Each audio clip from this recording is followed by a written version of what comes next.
What's good, y'all? Anderson Emerald here to talk about bans, suspensions, whereabouts failures, all kinds of things in track and field. As today, as of me recording this, we saw Marvin Bracy Williams. He was banned and, now serving a suspension for testosterone, for tampering, as well as for whereabouts failures. And he's serving a 45-month suspension dating back to February of 2024.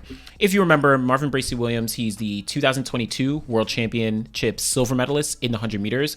He also got a silver medal in the 4x1 that year as well.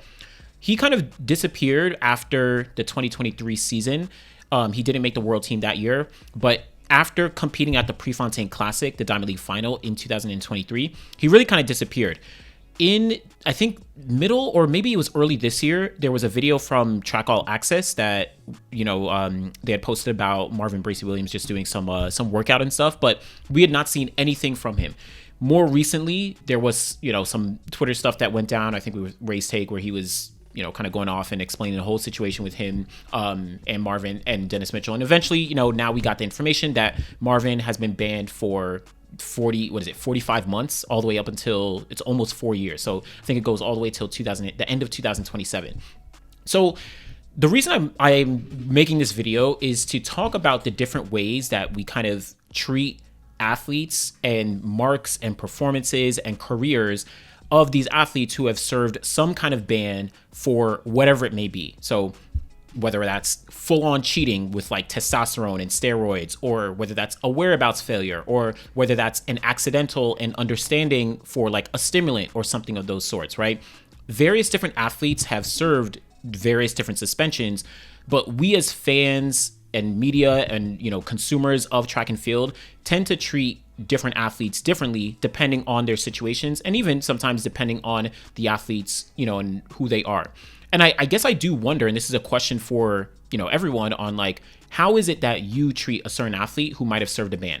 So we are coming off 3 relatively high profile bans, at least in the American sense. I'll talk about some other athletes as well, but like I said, Marvin Bracy Williams, Fred Kerley, of course, was provisionally suspended for whereabouts failures. And, it seems like he, maybe ending his time in track and field, considering he's now signed up for the enhanced games, even though he hasn't been caught for cheating, just for whereabouts failures, missing 3 whereabouts tests.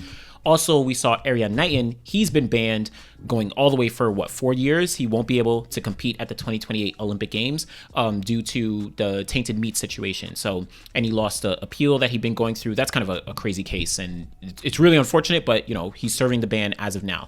Those have been 3 relatively high profile, situations, bans and suspensions that have come in the past, seems like past couple months at this point. Now, each of these athletes, along with a couple different athletes throughout history, I think we do treat them, very differently. But one of the most consistent things that I find in track and field is that regardless of how an athlete is suspended, banned, or whatever, we tend to put a complete cloud over their head and say, or at least be skeptical of what they've done in the past. And if they've returned, people are still skeptical of their performances going forward, even if they have served their ban, or if their ban, let's just say in Marvin Bracy's case, only starts after they already had their success. So his 2022 silver medals, those still are, maintained and retained on the books, but, people are going to have clouds over, was he cheating back then? Whatever. So it is interesting. And I'm going to go through a couple different names. I will say, for me personally, and people have probably heard me speak about this, and people have probably noticed as I do tend to dive back into history and talk about the marks and things like that, I tend to stick with what World Athletics and I guess the governing bodies in general have on the books, right? So if an athlete was banned and their marks during a certain time period are no longer on the books, then obviously I don't recognize those marks. But then if they still have marks on the books prior to when the ban, actually did occur, as per World Athletics, as per whatever, then I recognize those marks, just as if they have marks after, their ban and their time is served, I recognize those marks as well.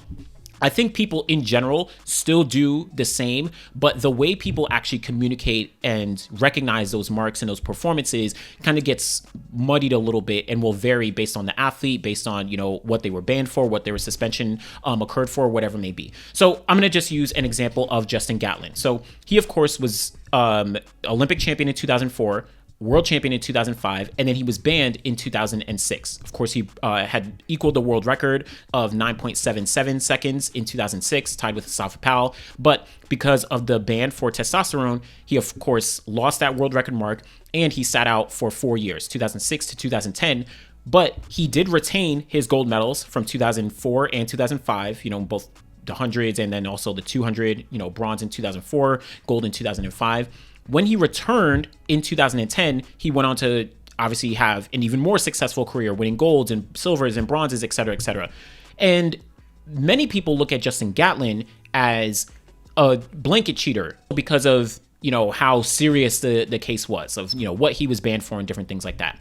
Like I said, I personally look at it, he was banned during a time period and he served that time and he's returned and those marks stand, right? That's how I kind of look at it, and I think people may look at it different. Most people do look at it different. 2017, you had the entire, London Stadium booing when he was, won the gold medal over Usain Bolt.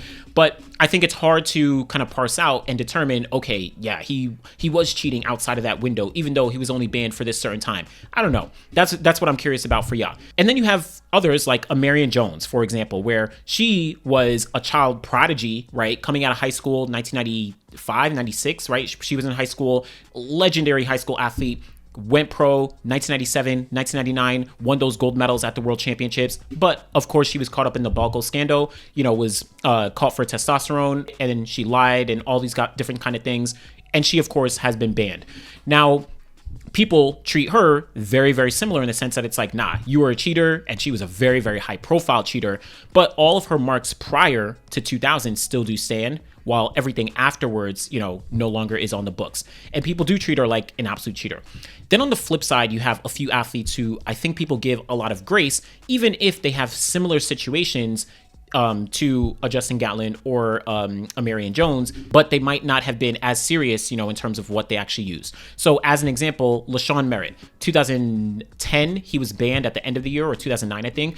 He was banned for male enhancement, not like enhancement, but like male enhancement. He was banned, right, for about a year and a half or 2 years or so. He did return in 2011 and went on to win a silver medal at the World Championships that year. And then, of course, won multiple golds and silvers and bronzes, in the subsequent years. But even before his ban, he had won gold in 2008, 2009, silver in 2007, and all those relay medals as well. But people don't look at him in the same kind of light as they do a Marion Jones or Tim Montgomery, or of course, even a Justin Gatlin as well. And shout out to Justin. Like, obviously, like I said, I treat an athlete, they serve their time and then they returned. People don't treat him in the same, LaShawn Merritt, in the same light. Another example is a Yohan Blake or, Shelly-Ann Fraser-Pryce, right? Yohan Blake in 2009, he was banned for a stimulant and only had to sit out for a few months because it wasn't like some hard, drug or whatever. But he then returned in 2010 and started to dominate, right? He went on to not dominate, but like went crazy in 2010, gold in 2011 at the World Championships, and then Olympic medals in 2012. But he isn't looked at like some of the others because of maybe, the substance that he did use. Similar, Shelly-Ann Fraser-Pryce. She, unfortunately was banned in 2010 for using, I think it was oxycodone for, a toothache, right? She got dental work and, she was able to prove that it was dental work, but she did have to, sit out all of 2010. And unfortunately, all of her marks from that year are no longer on the books. But of course, she won medals beforehand. She won medals afterwards. And in my opinion, is the GOAT of the 100 meters. And many people don't look at her like some of the other athletes that I mentioned, whether that's a Tim Montgomery, Marion Jones, and rightly so, because there is the nuance between what occurred with a specific athlete, what they took, how they, went about things, were they remorseful, could they prove, what they took was by mistake or whatever it may be. And just another example as well of an athlete that I think people are more skeptical of is Salwa Eid. She wasn't banned for taking anything, but she was banned for whereabouts failures, similar to Christian Coleman as well. Both of them were banned for whereabouts failures, actually in a similar time frame. Salwa Eid banned in 2020 all the way up until 2023. Christian Coleman banned in 2020 all the way up until 2000 and or at the end of 2021, right? Was able to jump back in 2022. These two athletes are currently, unfortunately, looked at a little more skeptical by the public because of how they went about their things, right? You saw, kind of things around Christian Coleman with the process of him saying he was at a certain place at a certain time, but the receipts and the process showed otherwise. Similar situation with Salwa Eid, who unfortunately I even remember at the top of, or sometime in 2020, she was like going on live on Instagram and saying like she didn't know anything about it. Like she's like kind of like sketchy. I'm gonna be honest. Salwa Eid's situation was a little sketchy, but like I said, the way I treat certain things is that an athlete served their time, they returned to the track, and they're able to compete. Obviously, I can have some skepticism. You may have some skepticism. But the way I treat an athlete is you served your time and it is what it is, right? We kind of move on from there. Not saying that anyone is wrong if they think that, this athlete was definitely cheating during certain times and this athlete, whatever. I mean, whatever. If that's what you believe, that's what you believe. But the way that I go about things, I look at the time they served, and if they're past that time, they're back on the track, they're competing, I'm looking at that for what it is. And I don't know, it's kind of tricky to parse through these different situations, but this is generally just a question for you all. Like, how is it that you treat these different athletes based on their bans, their suspensions, their whereabouts failures, whatever time they actually served? Is it that you look at them as a complete, cheater throughout their career, and you'll never look at the marks that they, set the same either before or after their ban? Or is it that you give them a little bit of grace and you're like, okay, you served that time, and then I can give you the grace for afterwards, and I just look at you as another athlete? Before I do talk about the enhanced games for a second, I do think that sometimes it's tough as you're looking at like marks and performances to just blanket label an athlete a cheater and just say, anything you're doing is completely wrong. One example is Steve Mullings, where he was banned in 2011 for testosterone, like banned for that year. But unfortunately, his mark of 9.80 seconds, which he ran at the Prefontaine Classic, still stands as one of the fastest times in history, obviously in Jamaican history as well, but that mark wasn't removed from the books. So if you're to say that, he is, was cheating his entire career, he also had a ban like earlier in his career as well. But if you're to say that he was cheating his entire career, like, do you communicate that like, oh no, actually that mark doesn't exist, and the athletes behind him on the all-time list actually are one step ahead? Or do you still, serve things as they are? I mean, that kind of goes for everyone between Yohan Blake, Tyson Gay, Asafa Powell, Justin Gatlin, who else? Nesta Carter. I mean, it's unfortunate all those guys, have served some sort of time, but it is what it is. The last thing I do want to say is just in regards to the enhanced games. Fred Kerley, he is signed up for the enhanced games in 2026. We're going to see it go down in May. Of course, he's serving his provisional whereabouts suspension. I think just the way that, our sport works, obviously World Athletics hasn't had like a solid stance on it yet. Maybe they eventually will, but I'm very, very, very skeptical that we see any athletes who are, still competing in track and field and, are legal and all these kind of things. I'm very, very skeptical that we see them go over to the enhanced games. Even if, I saw an interview with the guy saying that you don't have to compete, on drugs or anything like that to be at the enhanced games, but they'll monitor you and make sure they're safe if you do or whatever it is. I don't think anyone's going to go over to the enhanced games just because of what I've been talking about this whole time. Anytime you kind of either get banned, suspended, or if you associate yourself in any capacity with, something along the lines of, cheating, enhanced games, regardless if you like it or not, just the name enhanced games is like the implication is, all right, these people aren't enhanced. Even if they are or they aren't. People don't want that association because it's just going to put a cloud over an athlete's career. Not even just the performances they did at a moment, but their entire career. That's how track and field, unfortunately, looks at each individual athlete, regardless of their situation. Once you were banned, once you were suspended, once you're associated with someone who may have been cheating, people say, okay, you're guilty by association, which we've, seen, unfortunately, this year in different conversations amongst certain athletes. But that's how track and field as a community, unfortunately, is. Again, I think it's a struggle. The way I go about things, if I see an athlete who is banned, they're banned for that time, they serve their suspension, they return to the track, and then we take that for what it is. And I just appreciate and I enjoy the marks. If they're banned later on, then they're banned later on. But, it's tough to be a track fan when we see all these things coming up and down.